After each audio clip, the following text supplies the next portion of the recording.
تو میں نے کہا یار یہ مولانا والا آپشن سمجھ میں نہیں ہے. اسلام سے محبت تھی الحمدللہ, لیکن اتنا نہیں کہ یار اتنی بڑی قربانی دے دو کہ وقف کر دو.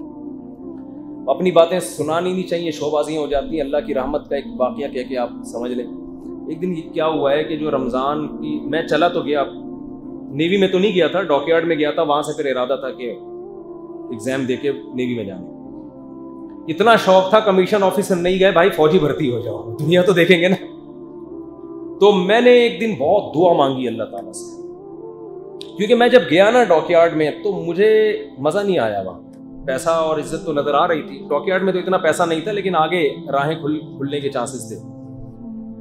میں نے ایک دن بہت زیادہ, میرا خیال ہے اس سے پہلے میں نے زندگی میں کبھی اتنی لمبی دعا نہیں مانگی ہوگی, اور رات بھی 27ویں تھی اور میں تھا بھی اعتکاف میں. تو میں نے اتنی لمبی دعا گڑ گڑا کے مانگی ہے کہ شاید اس سے پہلے میں نے ایسے کبھی دعا نہ مانگی. اور اللہ سے دعا کی کہ اللہ تو مجھے ایسے راستے پہ چلا کہ مجھ سے دین کا کام لے لے.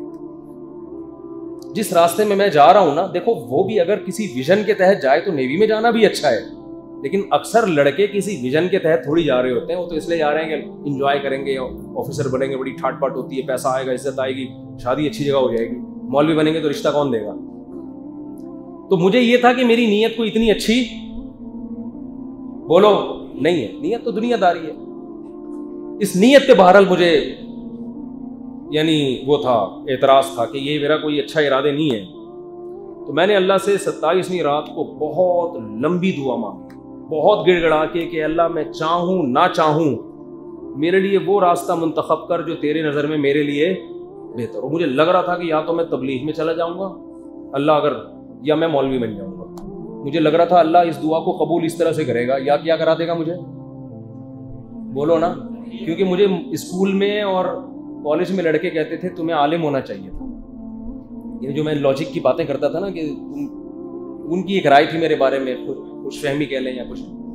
تو احقر نے دعا مانگی, اور اسی کے 2-4 دن کے بعد تبلیغی جماعت آئی. اس میں ہمارے ایک استاذ جو اس وقت استاذ نہیں تھے, مفتی احمد ممتاز صاحب, اللہ ان کی عمر برکت دے, ان کا بڑا خاندانی بیان ہوا, بڑا اچھا لگا. تبلیغ والوں کے ساتھ اٹھنا بیٹھنا ہوتا تھا, میں بیٹھ گیا. وہ میرے ابا کے پیچھے پڑے, ان سے میری ہو گئی گپ شپ. انہوں نے میرے ابا سے کہا کہ اس کو عالم بناؤ. میں نے کہا یار یہ کوئی اسی مولوی بنے میں پھنس, میں 1 گھنٹے کے لیے مولوی بننے کے لیے تیار نہیں ہوا, یہ مجھے پوری زندگی کے لیے کیا بنا رہے ہیں. میں دل سے راضی نہیں تھا. وہ میرے ابا کے پیچھے پڑ گئے. ان کا ایک خوش فہمی تھی میرے بارے میں کہ یہ مولوی بنے گا تو کام کرے گا. وہ ان کا خیال تھا میرے بارے میں کہ یہ بہت کھوپڑی اس کی بہت کام کرتی ہے, دماغ اس کا تیز ہے. تو کہنے لگے بھائی مدرسے میں بہت دفعہ ایسے بچے آ جاتے ہیں جو ماں باپ جو بالکل تھکا ہوا مال ہوتا ہے اٹھا کے مدرسے میں, جو نہ ڈاکٹر بن سکتا ہے نہ انجینئر بن سکتا ہے, نہیں تو کہتے ہیں چلو یہ مدرسے والے پالیں گے. ہمیشہ ایسا نہیں ہوتا, بڑے بڑے خاندانی لوگ مدرسوں میں پڑھے ہیں, لیکن بہت دفعہ ایسا بھی ہوتا ہے. تو آپ اس کو دو. وہ میرے ابا کے پیچھے اتنا پڑے ہیں, ان کے بارے میں اب بھی یہ ہے, اللہ ان کی عمر برکت دے, جب وہ کسی کے پیچھے پڑ جائے نا پولیس بھی نہیں چھڑوا سکتی اس کو. وہ اسلامک بینکنگ کے پیچھے پڑے ہوئے ہیں, صحیح ہے نا. جب بھی آپ جائیں نا ان کا بیان اسلامک بینکنگ کے خلاف ہوتا ہے. ان کی ایک رائے ہے کہ یہ حرام ہے, ہمیں اس سے ہمارے علماء کو اختلاف ہے, وہ ویڈیو کے خلاف ہیں. میں ان کو 4 سال سے ہدیہ دینے کی کوشش کر رہا ہوں. وہ کہہ رہا ہوں یہ ویڈیو, وہ کہہ رہے ہیں ویڈیو بنوانا چھوڑو پھر ہدیہ لوں گا. ان کی رائے میں یہ ویڈیو کیا ہے, بس ان کی ایک رائے ہے. بس جب وہ ان کی رائے بنتی ہے تو وہ ہیں بھی وہیں کے نا, ڈیرہ اسماعیل خان اور پشاور ٹائپ کے ہیں. تو وہ پھر آپ کو پتہ ہے ہمارے جو پشتون لوگ ہیں, یہ جب ایک رائے ہوتی ہے تو پھر بہت مضبوط رائے ہوتی ہے. تو ان کی رائے یہ ہے کہ یہ حرام ہے.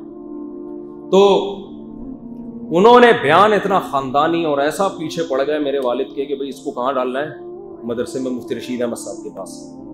بہرحال جی بڑا لمبا حساب کتاب ہوا, اور پھر دعا بھی میں نے مانگی ہوئی تھی. ہم آ گئے ادھر, پہلے دن گئے ہیں, انہوں نے کہا اٹینڈ کراؤ. ہمیں تو کالج میں بالوں سے فرصت نہیں ملتی تھی. میں نے کہا یار یہ کیا ہو رہا ہے یار, اٹینڈ. تو شکر ہے ایک اور بڑے اچھے استاذ تھے, انہوں نے ان سے کہا کہ یار رہنے دو, بیچارہ کالج سے نیا نیا آیا, آتے ہی یہ ایئرپورٹ بنانا سر پہ, چھوڑ دو, رہنے دو بیچارے کو. کیوں اٹینڈ کرا رہے ہو, اسلام کا کوئی حکم تھوڑی ہے. وہ دہشت گردی کے خاتمے کے لیے اٹینڈ کرواتے ہیں مدرسے والے. یہ جو پفے بنانے کا شوق اور یہ سب ختم ہو, انسان کے بچے بنو, شریفوں کی طرح رہو. یہ جو ہوتا ہے نا یوں کر کے بنائی پھر یوں, یہ ختم کرو. پھر وہ بہرحال جی ہم آ گئے, بس اللہ سے دعا مانگ کے ہم نے کہا چلو چلتے ہیں یار. پھر لوگوں کے تانے, ابے تو مول, وہی جو جس چیز سے ہم ڈرتے تھے وہی تانے لوگوں نے دینا شروع کر دی. ہم نے کہا اب تو دنیا میں کہیں جا نہیں سکتے, ملا کی دوڑ مسجد تک. بس ہم نے کہا چلو مسجد تک ہے تو کیا کریں, نہیں جائیں گے, دنیا نہیں دیکھیں گے بھائی, مرنا تو ویسے ہی ہے, اللہ دین کا کام لے لے. پھر یہ لوگوں نے تانے دینا شروع کیے, رشتہ کوئی نہیں دے گا تمہیں. مولویوں کو کون دیتا ہے بھائی, کوئی خاندانی ہی نہیں ملے گا رشتہ. تمہارے کزن یہ بن رہے ہیں, وہ یہ کر رہا ہے. میرے کزن اللہ کا شکر ہے آرمی میں کمیشن آفیسر ہے, کوئی یہ کر رہا ہے, کوئی یہ کر رہا ہے. آپ جناب مولوی بنو گے, رشتہ کوئی نہیں. میں نے ویسے ہی مذاق میں کہہ دیا 4 کروں گا, ایویں کہہ دیا, حالانکہ مجھے پتا تھا ایک بھی ملنا مشکل ہے. تو یہ اللہ نے ایک قربانی لی تھی. پھر میرا 2 سال تک دل لگا نہیں ہے, دل چاہتا تھا بھاگ جاؤں, لیکن اللہ نے استقامت دی. میں نے کہا مر جاؤں گا, یہاں سے جاؤں گا, بولو. تو میں سمجھتا ہوں یہ جو میں نے دعا مانگی تھی نا, اس دعا میں نے یہ کہا تھا اللہ میں نہ بھی چاہوں نا تو مجھے زبردستی گھسیٹ کے لے آ, میرے چاہت پہ نہ رکھ. تو میرا خیال ہے کہ یہ اس دعا کے شاید اللہ نے قبول کر لیا کہ نہیں چاہتے یہ بھی کدھر آ گئے, مولوی بن گئے, سمجھتے ہو. لیکن اللہ کا شکر ہے پھر مولویوں سے ایسی محبت پیدا ہوئی. مجھے سب سے صحیح طبقہ مولوی ہی کا لگتا ہے. ہاں 2 نمبر مولوی بھی مارکیٹ میں ہول سیل کے حساب سے ہیں, جو 1 نمبر مولوی ہے ان کی بات. مجھے اس حلیے پہ فخر ہے. میں اپنے بچوں کو کوشش کرتا ہوں شلوار قمیض, پینٹ شرٹ جائز ہیں, مجھے اچھے نہیں لگتے. اپنے بچوں کو ٹوپیاں لا کے دیتا ہوں, بیٹا ٹوپی پہنا کرو, انسان کے بچے لگتے ہیں. کتنا چھوٹا سا بچہ ٹوپی پہن کے گھوم رہا ہوتا ہے, کتنا اچھا لگ رہا ہوتا ہے. بچیاں اسکارف میں کتنی اچھی لگتی ہیں. اپنی چھوٹی بچی کو اسکرٹ پہنائیں اور پھر اسکارف پہنائیں, پھر تصویریں لیں موبائل میں, دیکھو کس میں زیادہ اچھی لگی. تو مجھے مولویوں سے بھی محبت ہو گئی, ان کے لباس سے بھی محبت ہو گئی, ان کا اسٹائل سے بھی محبت ہو گئی. تو وہ اللہ نے شاید زبردستی گھسیٹ کے لے آئے. دل نہیں لگتا تھا, بھاگنے کی سوچتا تھا, لیکن بس میں نے, اللہ نے ہمت دی. میں نے کہا مر جاؤں گا, یہاں سے جاؤں گا نہیں. اور خیال تھا کھانے کو روٹی نہیں ملے گی, اور سفر تو ہوگا ہی نہیں جس کا شوق تھا. تو سفر بھی ایسے ہونا, میں ہانگ کانگ میں تھا, میں نے یہ واقعہ سنایا. میں نے کہا ہم تو نیوی میں جا رہے تھے کہ سفر کریں, لیکن اب اتنے سفر ہو رہے ہیں کہ پتہ نہیں چل رہا کون سے ملک میں پہلے جائیں. سمجھتے ہو بات کو؟ اب اتنی انویٹیشن آ رہی ہے کہ کینیڈا سے آ رہی ہے, امریکہ سے آ رہی ہے, UK سے آ رہی ہے, ایسے ایسے ملک جن کے نام کبھی ہم نے سنے نہیں, اور اپنے خرچے پہ بلا رہے ہیں وہ فری پھوکٹ میں. شادیوں کی اسپیڈ اللہ نے ایسی بڑھائی ہے کہ مجھے خود نہیں پتا چل رہا کہ مجھے ہو کیا گیا ہے.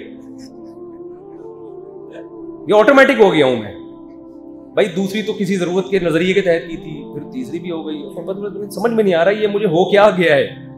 تو اللہ دکھا دیتا ہے کہ بھائی ٹھیک ہے نا, یہ سب چیزیں کس کے ہاتھ میں ہیں, بولو اللہ کی. تو یہ اس لیے اپنے بچوں کو مولوی بھی بناؤ بھائی, ڈاکٹر بھی بناؤ, انجینئر بھی بناؤ, پائلٹ بھی بناؤ, آفیسر بھی بناؤ, لیکن ایک آپ کیا بنا دو, مولوی بناؤ. تو اس سے دین کا کام ہوگا, برکتیں ہوں گی. رزق کے دروازے تو اللہ ویسے ہی کھولتا ہے, جب کھولنے پر آتا ہے نا, یہ اللہ کے ہاتھ میں ہے, کھولیں گے رزق کے دروازے. اور پھر میرے بھائیوں نے میرے ساتھ بڑا تعاون کیا, والد صاحب نے بڑا تعاون کیا. انہوں نے تانے نہیں دیے بلکہ اور تعاون کیا. ہمارے یہاں بچوں میں یہ ہوتا ہے, مدرسے جاتے ہیں تو دوسروں کے تانے تو برداشت کرتے ہیں, گھر والوں کے تانے برداشت نہیں ہوتے, وہ بڑا برا بلا کہہ رہے ہوتے ہیں.